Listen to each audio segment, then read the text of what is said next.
Morning po. As promised, ito na po yung homemade na mayonnaise para sigurado po tayo na walang ibang halo. Kung magse-search po kayo sa Google, ang pinakasimple pong homemade na mayonnaise is tatlong ingredients lang po yan. Olive oil, egg, at saka salt.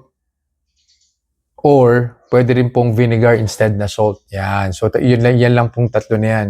Pero this time, gagawin po natin olive oil, meron pong egg, lalagyan ko rin po ng salt, lalagyan ko rin po ng vinegar, at saka konting mustard. Optional na po yung salt at saka yung mustard. Yan.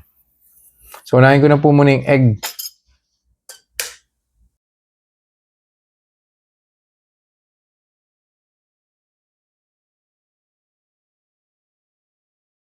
Pero ito pong olive oil, no, may technique po ito. Hindi po siya po pwedeng ihalo lahat. So, meron na po siyang egg, meron na pong vinegar, meron na pong yung Himalayan salt. Tapos, i-mix po muna natin siya.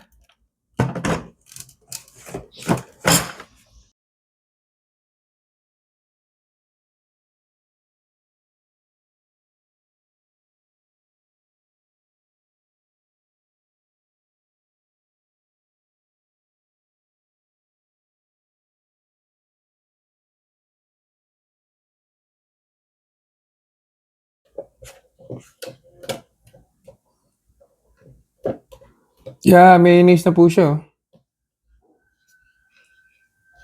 Ibababa ko lang po yung namuuna sa paligid. Tapos papaikutin ko pa po siya ulit ng konti pa. Well, consistency na po siya ng mayonnaise eh.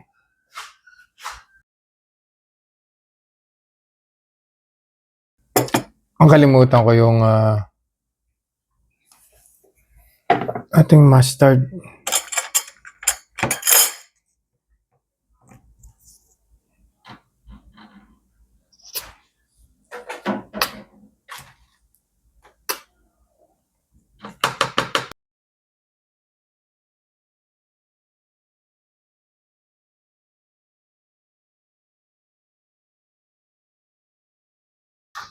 Ayan na po yung finished product oh.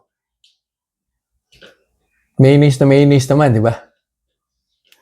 Tatry ko rin po. Standard testing.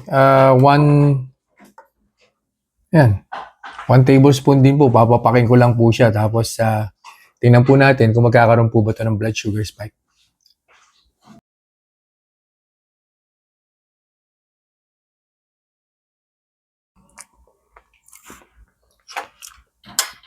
Ilalagay ko na lang po rito bago po mag-end yung video. Lalagay ko na lang po yung reading ni Otay. I'm pretty sure wala naman pong magiging blood sugar increase to. And by the way, instead na vinegar, pwede rin po lemon yung ilagay ninyo kasi medyo kulang po siya sa asim. So yun lang po for this review. Pwede nyo na pong gayahin to sa bahay. See you guys in the next vlog. Bye-bye.